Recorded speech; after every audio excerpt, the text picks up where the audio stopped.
On Global TV News Express, FG plans clampdown on Lagos illegal sand miners, installs CCTV. EFCC probes 1,146 frozen accounts for money laundering.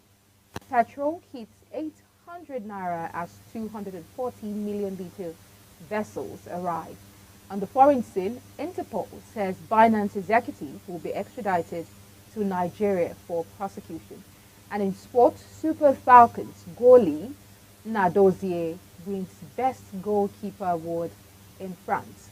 Hello and welcome to all our viewers in Nigeria and around the world to News Express on Global Television. We are live in the nation's capital, Abuja. I am Queen Agaba. Yiaga Africa has called on President Tinubu-led administration to articulate and implement a definite electoral reform agenda. Executive Director Yiaga Africa Samson Itodo made the call while reeling out recommendation after presenting reports on the Nigeria's electoral process 1 year after 2023 general election. He says the commitment of the presidency to support and assent to legal legislative efforts to reform the electoral framework is critical to restoring public trust, while charging the judiciary to conduct an introspective audit to rectify the inconsistencies and legal discrepancies that have contributed to a decline in judicial trust among the Nigerian people. Ike Lomo Kere has details. The pro-democracy organization noted that 1 year after the general election, an Afrobarometer survey revealed that only 23% of Nigeria trust the Independent National Electoral Commission, adding that it signifies a crisis of confidence that must be urgently addressed. The Election Monitoring Board stated this in the latest report titled Electoral Trust Restored: Nigeria Electoral Process 1 year after the 2023 general election. The Executive Director, Yiaga Africa, insisted on stringent measures against electoral offenders to deter future misconduct. He further urged the judiciary and security agencies to protect the sanctity of electoral material and the legal right of stakeholders to seek justice. The President has not made any comments or even shared, what his stance or the stance of his administration on electoral reforms. The third, that we've constantly observed is attempts to capture the institution of INEC through controversial appointments. One other trend is unchecked electoral misconduct and the prosecution of electoral offenders, we've not really made progress, and that's why you have this culture of electoral impunity within our political system. A comprehensive analysis of the state of the electoral process following the latest general election shows that there is decline in public trust and unclear stance of the Tinubu-led administration on electoral reform. To ensure that our next election is better than the one that brought us in. We saw that happen in 2007, after the 2007 elections, with Erdogan's government, and we have seen that commitment to say, look, we need to take some actions, and we know what those actions led to. And in fact, today, we may not be talking about the history of some of the reforms that have been made in our electoral issue, particularly the recent ones, without making reference to some of those actions that were taken after the 2007 elections. The perceived capture of the election management body through partisan appointments undermine INEC's integrity. Yiaga Africa says it stands firm against any form of political interference that compromises the neutrality and independence of the electoral institution. Kike Lomo Okem, Global Television News. The Nigerian National Petroleum Company Limited began offloading 240 million litres of premium motor spirit, otherwise called petrol, as it stepped up efforts to tackle the worsening nationwide petrol scarcity. As the NNPCL began offloading petrol, filling stations sold the product at an average price of 800 naira per litre in various locations. The 240 million liters of petrol imported into the country came in through 5 vessels, which were floated into 5 depots. Despite claims by the NNPC that the logistic issues causing fuel scarcity had been addressed, Nigerians in Lagos and other parts of the country still struggle to get fuel as many filling stations remain staffed. The resurgence of queues at filling stations across major cities in the country has started posing a challenge for motorists as it continues to have adverse impact on households and businesses across sectors. While the Nigerian National Petroleum Company Limited says the scarcity is occasioned by issues related to logistics, the price of premium motor spirit, popularly called petrol, has skyrocketed across the country, with some states reportedly selling for between 1,200 and 1,500 naira. Here at the Federal Capital Territory, Global Television's Sharon Ajay follows this rather disturbing development for us. The fuel scarcity invariably creates difficulty for those in need of the product, especially those involved in the transportation business, lamenting the cost of living due to the high cost of food prices in the market. The fuel scarcity has made it a lot worse. In fact, I'm not finding it funny. Buying something in the market is a problem. Queue again for filling station is a problem. I have my money in my hand. To buy fuel again is a problem. I was here before 6 o'clock before 7 o'clock this morning. Look at the time now. We are buying this thing and we are suffering queue again. Please, if you people can beg, help us and talk to people that you people are reporting to talk to these people for us. Nobody is finding it funny again for this Nigeria S-word. Applauding the government for their efforts put in place to ease the cost of living for the masses.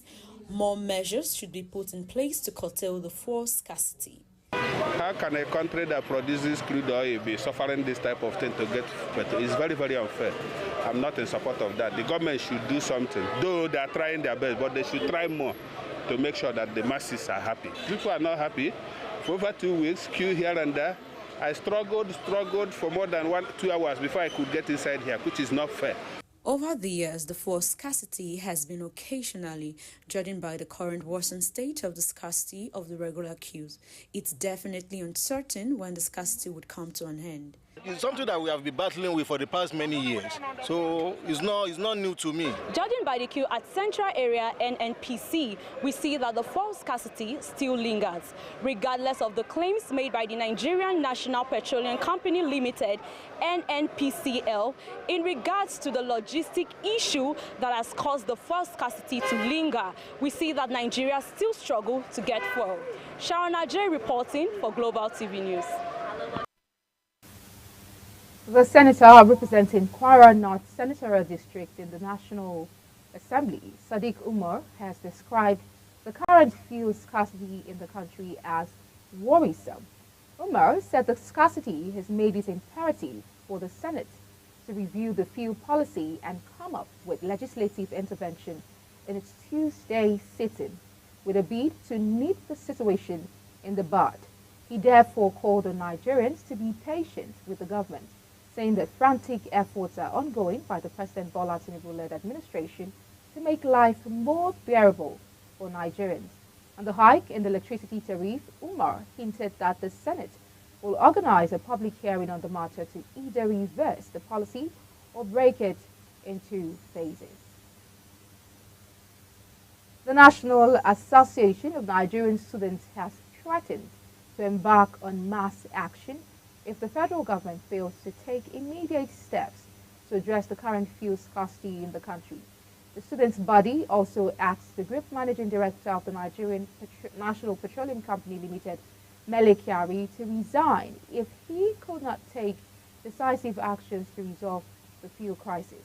The association's Senate President Babatunde Akinteye, in a statement, lamented that the fuel scarcity has left many citizens, including students, frustrated and hopeless. In continuation of its crackdown on forex racketeers, the Economic and Financial Crimes Commission has penciled for investigation 1,146 bank accounts belonging to individuals and companies over alleged money laundering, unauthorized dealing in foreign exchange, and illegal naira manipulation. The Commission secured an interim order granted by Justice Emeka Nwite of the Federal High Court, Abuja, freezing the accounts. The FCC had told the court that the accounts were linked to persons taking advantage of cryptocurrency to illegally manipulate the naira value. The Minister of Works, David Umahi, has said that closed-circuit television and solar lights will be installed on the third mainland bridge by June to check the activities of illegal miners in the infrastructure. Umahi said this after a routine inspection of the under-deck projects at Ido Bridge, Kata Bridge, and the third mainland bridges in Lagos. He said Bega is the contractor during the Ido Bridge, Kata Bridge, and third mainland bridge, and has seen the pace of work made and also happy with it. He also promised to increase the pace of work against the incoming lagoon tide in June. The Joint Admissions and Matriculations Board on Monday released the results of the 2024 Unified Tertiary Matriculation Examination, showing that 1.4 million candidates out of 1.8 million failed to score 200 out of 400 marks. The number of candidates who failed to score half the possible marks represents 78% of the candidates whose results were released by JAMB. Giving a breakdown of the results of the 1.8 million candidates released, the board's registrar, Professor Ishak Oloyede, noted that 8,401 candidates scored 300 and above, 77,070 scored 250 and above, 439,974 scored 200 above, while 1.4 million scored below 200. Ogun State Governor Dakpo Abiodun ordered evacuation of residents in some of the buildings affected by gas explosions in the Itaoshi area of the Abeokuta North local government area of the state. The governor, during an on-the-spot assessment of damage done to properties and businesses around the area, said the evacuation would allow for integrity tests to be carried out on the affected buildings. Abiodun promised that the state would foot the hospital bills of victims of the incident, while owners of damaged property would be compensated. In another development, the Deputy Speaker of the House of Representatives, Benjamin Kalu, says the traditional institutions in Nigeria must be strengthened and protected from the influence of elected officials. Kalu stated this during a visit to the palace of the Emir of Kano, Aminu Bayero.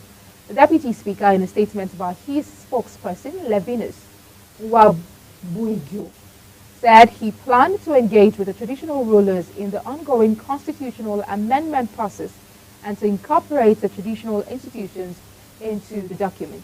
Kalu, the chairman of the House Committee on Constitution Review, said monarchs must have security of office not guaranteed by the local government chairman, governors, or the president, but by the Constitution. The Lagos State Ministry of Environment and Water Resources, in its efforts to tackle flooding in the state, has commenced an enforcement initiative aimed at reclaiming a vital drainage channel known as the System 1 Drainage Channel midstream in the Ojota and Ogudu areas of Lagos. The ministry's commissioner, Tokunbo Wahab, put tweets as Tokunbo Wahab on X disclosed. He stated that an inspection revealed that property owners were building new structures within the designated areas. Wahab also stated that contravention notices had been served to property owners in the area since 2021 to encourage voluntary compliance. However, some disregarded the notices and continued construction within the designated area. The drainage channel, which is very important to Lagos State, will address major flooding issues on the mainland and its environs. In a more recent development, Governor Godwin Obaseki of Edo State has announced a new minimum wage of 70,000 naira for civil servants. The governor made this known while inaugurating the Labour House. Obaseki named the Labour House after Adams Oshomole, senator representing Edo North and former governor of the state. The new minimum wage regime in Edo will take effect from May 1st, 2024. Recall the Nigerian Labour Congress NLC and Trade Union Congress TUC have been pushing for a new minimum wage for workers across states. This is coming on the heels of the hardship occasioned by the economic reforms of President Bola Tinubu's administration. Meanwhile, the national minimum wage has been pegged at 30,000 naira since April 18, 2019. The federal government has appealed to the United States of America to repatriate more illicit funds transferred from Nigerian officials through its banking system. We'll take a quick break. The news continues shortly.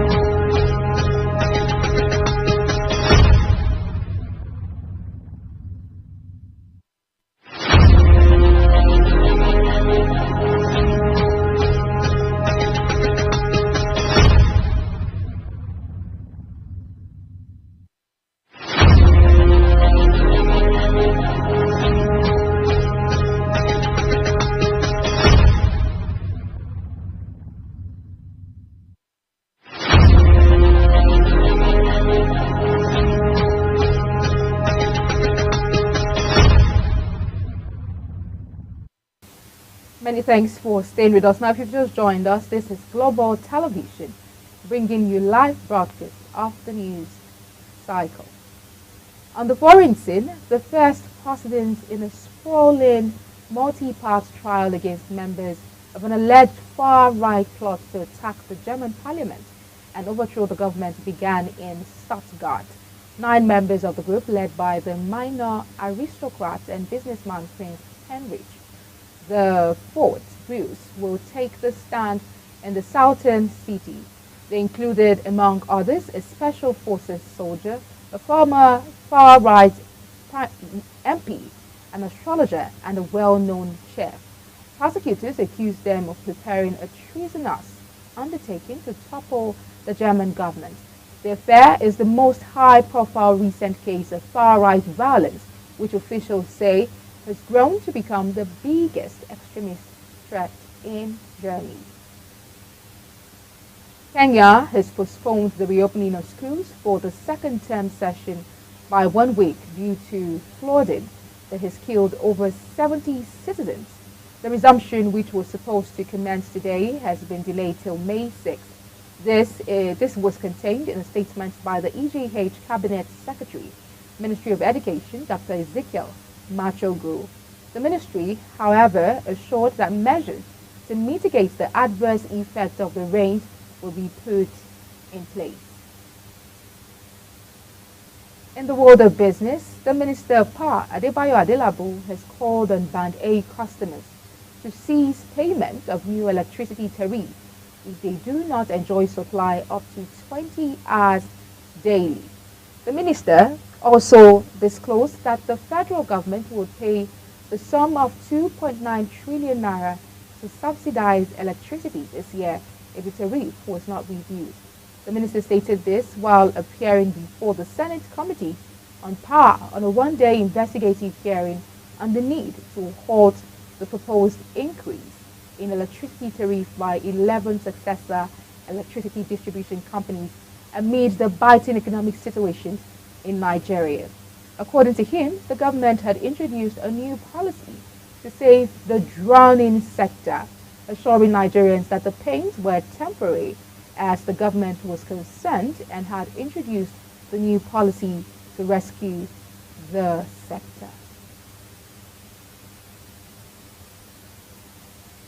In sports, Alex Iwobi has moved ahead of John Mikel Obi on the list of highest capped Nigerian players in the Premier League, as Iwobi was in action for 90 minutes in Fulham's 1-1 draw with Crystal Palace at Craven Cottage on Saturday, which was his 250th Premier League appearance.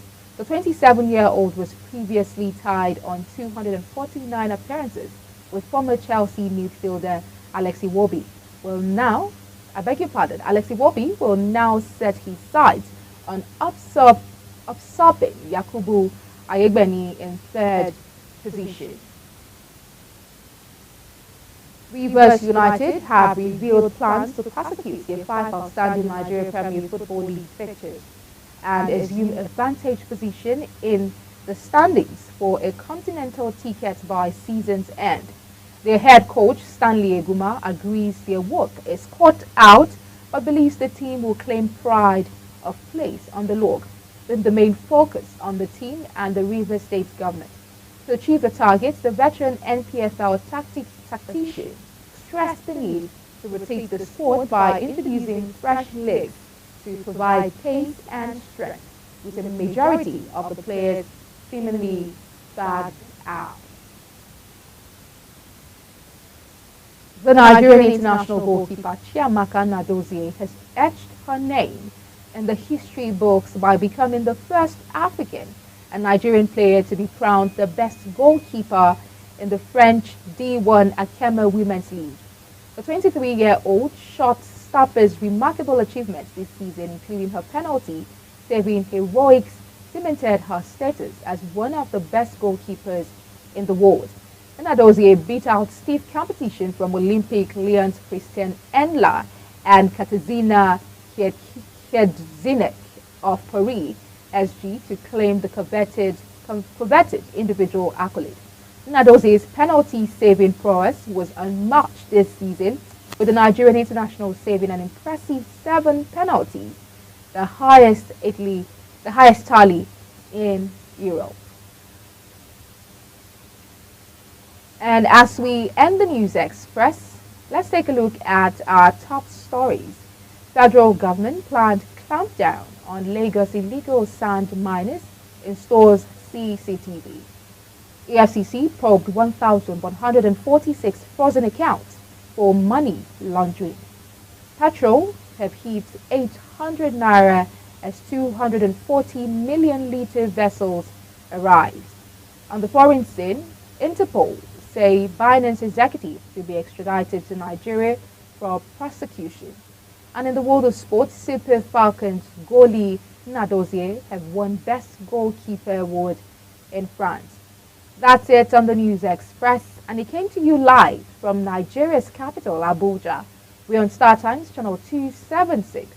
Kindly follow us on all social media platforms using @GlobalTVNG and other handles now showing on your screen. I'm Queen Agaba. Thank you for watching and see you again.